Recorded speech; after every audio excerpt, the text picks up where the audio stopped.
Now when looking inside the ClearPath servo motor, you see that the backside houses the drive. So just like with the stepper motor, also a servo motor needs a way to drive the coils in creating those magnetic fields. And inside the servo motor that's quite refined compared to a stepper motor. Turning a motor around, we see the front side, and again this looks quite refined in comparison to a stepper motor. The design of the stator coils seem to be like a three-phase induction motor actually, and we see some permanent magnets on the rotor, but it's different than a stepper motor. So let's have a look into Fusion 360 again and try to figure out how this stuff works. Now on the left, the stepper motor rotor has the discs in, or the poles in its axis, so axial aligned, and basically all the 50 teeth will become poles and be attracted by the stator. Now with the servo motor you have only 8 poles, and the magnets are not spaced axially but radial.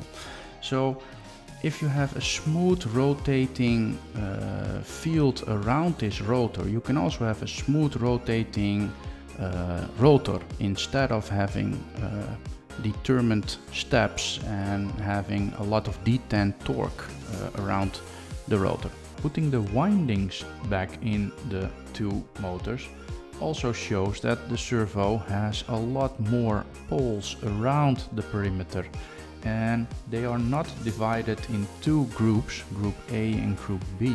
No, they are divided in basically 3 groups. So it's a 3-phase brushless servo motor.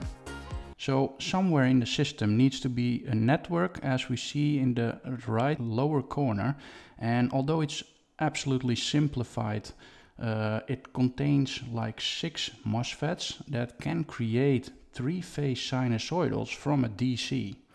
So where could it be?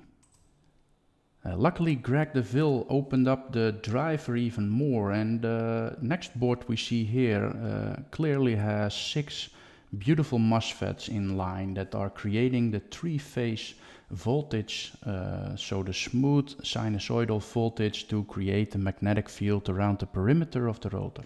Now on the right we see the 3 sinusoidal voltages. The red, the yellow and the blue are connected to the red, the yellow and the blue coils inside the stator, and they will create a current and therefore a magnetic field in the stator.